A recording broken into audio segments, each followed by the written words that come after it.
Bonjour, nous voici donc réunis pour la correction de cette activité 1 de ce chapitre 12, musique et nombre. Alors, la première question nous demandait pour quelle raison la fréquence est le seul paramètre auquel on s'intéresse pour construire une gamme musicale. Eh bien, tout simplement, une gamme est une suite finie de notes réparties sur une octave. Et une note est donc un son d'une fréquence déterminée. Par conséquent, on ne doit s'intéresser qu'à la fréquence pour construire une gamme musicale, puisque l'intensité son fort ou faible, caractéristique, un paramètre d'un son ne nous intéresse pas. C'est pas lui qui va définir la note que l'on va entendre. La durée, si le son est court ou long, ça ne nous concerne pas non plus pour définir la note. Et le timbre va nous aider à définir la note, mais pas la note en elle-même, simplement l'instrument qui va être joué, qui va jouer cette note. Donc la différence que l'on va pouvoir émettre entre entendre tout simplement, je me mets ici en bas, un Do ou un Si, hein, eh bien ça sera tout simplement la fréquence qui va nous permettre à notre oreille de faire la différence. Donc c'est pour ça que on ne s'intéressera qu'à la fréquence dans cette première question. Et donc pour construire une gamme. La question 2 nous demandait comment Pythagore a-t-il choisi les fréquences qui vont définir les notes de sa gamme. Eh bien, Pythagore, on l'a vu dans les activités précédentes, est parti d'une corde d'une certaine longueur, il l'a divisée par deux et il a entendu que lorsque cette moitié de corde vibrait, on avait la même note que la corde complète, mais à une octave supérieure, c'est-à-dire plus aiguë, que s'il prenait cette même corde et qu'il l'a divisée, voilà la même corde, et il l'a divisée en trois parties égales, et s'il faisait vibrer deux de ces trois parties, eh bien, il avait aussi une nouvelle note, une nouvelle fréquence. Donc, Pythagore a choisi ces fréquences tout simplement en travaillant sur la longueur de la corde, hein, donc en diminuant la longueur de sa corde dans des rapports simples, parce qu'il considérait que des sons consonants étaient des sons qui avaient des intervalles de fractions simples, de rapports simples. Eh bien, dans le rapport 1 demi, dans le rapport 2 tiers et dans le rapport 3 quarts. C'est comme ça qu'il a défini son Do à l'octave, son Sol et son Fa. La question 3 nous demandait d'expliquer qualitativement comment varie la fréquence de la note émise par la vibration d'une corde en fonction de la longueur de la corde. Eh bien, tout simplement, là, je vous rappelle que lorsque on nous dit que c'est 100 calculs qualitativement, ça veut donc dire que c'est 100 calculs. On va mener un raisonnement cohérent, mais sans faire de calcul, sans donner de valeur. Donc il faut partir du document 3 qui nous rappelle que la fréquence des notes émises par la vibration d'une corde est donnée par cette formule-là. Et tout simplement, on constate que la longueur de la corde est ici en dénominateur de cette première fraction. Ainsi, si la longueur de la corde diminue, eh bien, la fréquence va augmenter, hein, puisque vous allez, si on fait mentalement une aide, peut-être de travailler avec des chiffres, là, dans votre tête, avant de répondre à cette question de cette manière-là, c'est-à-dire sans calcul. Mais vous savez bien que si vous prenez un demi, ça vous fait 0,5. Si vous prenez un tiers, le rapport 1 tiers vous donne 0,3333. Donc si ici le dénominateur est passé de 2 à 3, le dénominateur a donc augmenté, 3 est supérieur à 2, et bien on a ici le rapport qui lui a diminué, puisque 0,5 est supérieur à 0,33. Donc en faisant l'analogie, si ici j'augmente L, eh bien je vais diminuer le rapport, et donc la fréquence qui suit ce rapport-là, la variation de ce rapport va diminuer. Et inversement, si je travaille dans l'autre sens, si je diminue la valeur de L, c'est-à-dire si je passe de 3 à 2, je vois que mon résultat là augmente, et ça veut donc dire que ma fréquence va augmenter tout simplement. La question 4 nous demandait de donner l'expression de la fréquence des notes suivantes, Do, Do à l'octave, Sol et Fa, émises par les vibrations d'une corde de longueur L. Alors, ici, il faut partir toujours de la formule.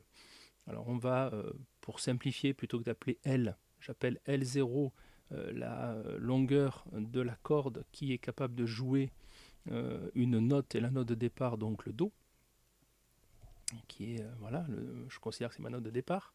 Et donc, si je reprends la formule du document 3 et que je l'exprime avec cette nouvelle convention, je vais dire que la fréquence qui est jouée pour ce Do, eh bien, c'est 1 sur 2 fois L0 fois la racine carrée de T sur mu. Bien, et pour le Do à l'octave, le Do à l'octave, on sait que la longueur de la corde a donc été divisée par 2. Donc si j'appelle L1 cette nouvelle longueur de la corde, j'ai donc la corde, la voilà, ici. Elle a une longueur à vide dite L0. Je la divise par 2 et cette longueur-là qui reste, c'est L1. Et donc, bien sûr, on voit que ici, j'ai donc de nouveau L1. Et donc, L0 est égal à 2 fois L1, où L1 est égal à L0 sur 2. Et bien, si maintenant, je prends cette nouvelle relation et que je l'injecte dans la formule qui sera adaptée pour ma nouvelle fréquence, je vais pouvoir répondre à la question. Donc, chose faite ici. Voilà. Donc, je démarre en disant que la fréquence de cette nouvelle note, donc ce fameux Do à l'octave, c'est pour une longueur de corde que je vais appeler L1. Donc, la fréquence F1 de ce Do à l'octave, c'est la formule appliquée 1 fois 2, 2 fois L1 fois la racine carrée de T mu, cette partie-là ne changeant pas puisque la tension de la corde reste identique et la masse linéique de la corde reste bien sûr identique. Mais maintenant, on me demande d'exprimer cette nouvelle fréquence, non pas en fonction de la longueur effective de la corde, mais en fonction de la longueur totale de la corde. C'est-à-dire que là, je suis ici, je reprends mon dessin de tout à l'heure, la corde fait L0 à vide, je l'ai ici bloqué à sa moitié. Là, ici, il y a la partie L1 qui vibre. Là, j'ai la partie L1 qui reste, qui ne vibre pas. Mais j'ai exprimé par cette formule-là F1, donc la fréquence de cette note jouée, en fonction de la longueur effective de la corde qui vibre. Mais puisque j'ai une relation vue tout à l'heure entre L1 et L0, puisqu'on a vu tout à l'heure que L0 c'était 2 fois L1, où L1 égale L0 sur 2, je peux exprimer cette fréquence F1 en fonction de L0 et non pas de L1. Tout simplement, je vais remplacer L1 dans cette formule, là, par son expression en fonction de L0, c'est-à-dire L0 sur 2. Et ensuite, ce n'est plus qu'un petit peu jeu d'algèbre, en disant tout simplement, j'ai 2 en numérateur, 2 en dénominateur, ils s'annulent, et ma fréquence, l'expression de ma fréquence, se simplifie à cette expression-là, qui est là, voilà, à cette expression-ci, F1 est égal à 1 sur 2L0 fois racine de T sur mu. Et j'ai répondu à la première question. Pour les questions suivantes, voilà, donc là j'ai répondu à ma question, à la première partie de ma question 4. Maintenant, pour ce qui en est de la note du Sol et du Fa, on va exactement faire le même raisonnement, mais en modifiant bien sûr, en réfléchissant que pour une note, là, voilà, au lieu de travailler dans un premier temps avec la moitié de la corde, on en divise cette corde en 3 et on fait vibrer les 2 tiers de la corde. Donc j'ai une relation de nouveau entre la partie qui vibre réellement, que je vais par exemple appeler L2 pour cette nouvelle note, et L0 qui est ici. Je vais pouvoir écrire une relation entre L0 et L2. Et à partir de là, je vais faire le même remplacement. Une fois que j'ai l'expression de L2 en fonction de L0, je vais injecter ça dans cette formule.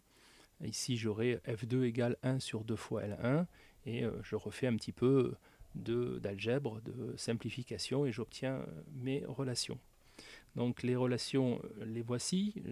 Avant normalement d'aller regarder cette diapo numéro 6, Je vous conseille de vous arrêter là si vous n'aviez pas réussi à répondre à cette question. Maintenant que vous avez la solution pour exprimer F1 en fonction de L0, essayez d'exprimer par exemple F2 et F3 correspondant au sol, à la note sol et la note Fa. Et une fois que vous avez réussi, vous remettez la vidéo en lecture de façon à aller voir cette 6e diapo. Voilà, donc vous avez mené votre raisonnement identique pour chacune des notes. Et si vous avez travaillé avec le sol, vous avez donc exprimé que L2 c'était les 2/3 de L0. Et donc quand vous avez remplacé ces 2/3 de L0 dans la formule de F2, qui était exprimée en fonction de L2, vous avez pu effectuer des simplifications et vous trouvez que F2 est égal à F2 est égal aux 3/4 de L0 fois donc 3 divisé par 4 fois L0 fois la racine carrée de t sur mu. Et pour le Fa, L3, c'était les 3/4 de L0.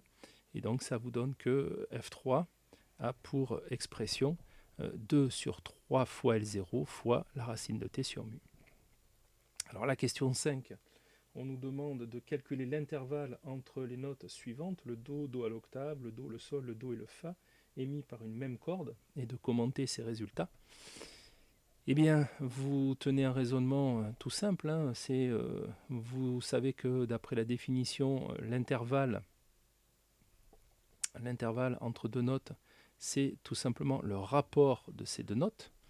Donc ici, on va déterminer le rapport F1 sur F0 en fonction des expressions qu'on a trouvées tout à l'heure, et on va trouver que ce rapport est égal à 2.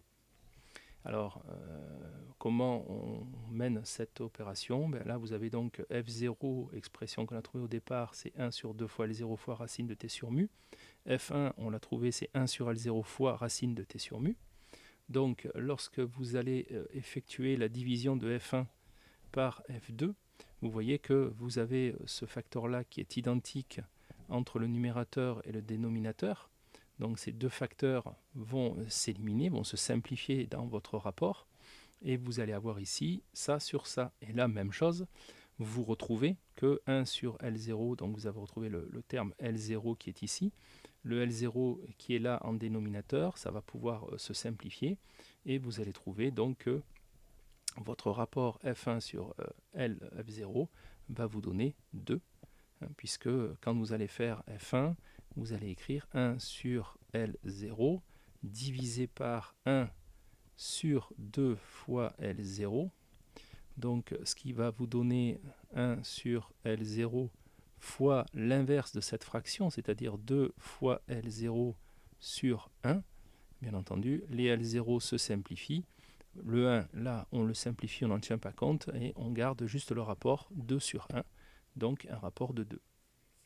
Voilà, vous faites exactement le même raisonnement avec le rapport F2 sur F0, puis le rapport F3 sur F0, et vous allez arriver au résultat de la diapositive suivante.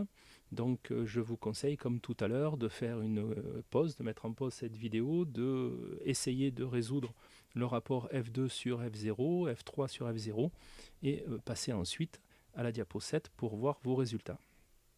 Et vous obtenez, si vous avez fait correctement vos simplifications, que le rapport F1 sur F0 sur F0 vaut 3,5, et que le rapport F1, non, une erreur, pardon, ici, c'est F, j'ai oublié, j'ai fait des copier-coller, excusez-moi, donc c'est le rapport F2 sur F0 qui est égal à 3,5, et le rapport F3 sur F0 qui est égal à 4/3. Et on nous demandait de commenter ces résultats. Eh bien, tout simplement, c'était de dire que ces rapports-là nous donnaient ce que l'on appelle des rapports arithmétiques simples. Donc on en a déjà parlé, vous avez ici un numérateur qui est un nombre entier, et le dénominateur qui est lui aussi un nombre entier simple. Donc on a ici des rapports dits arithmétiques simples. Le rapport F1, pour rappel, sur F0 est noté 2 sur 1. Donc on a f1 sur f0, 2 sur 1, f2 sur f0, 3 demi, et f3 sur f0 est égal à 4 tiers. Voilà, cette première activité était terminée. Elle était un peu plus assez complexe d'un point de vue algébrique. La suivante sera bien plus simple. Je vous fournirai une vidéo détaillée comme ça de sa correction dans quelques temps. Voilà, à bientôt.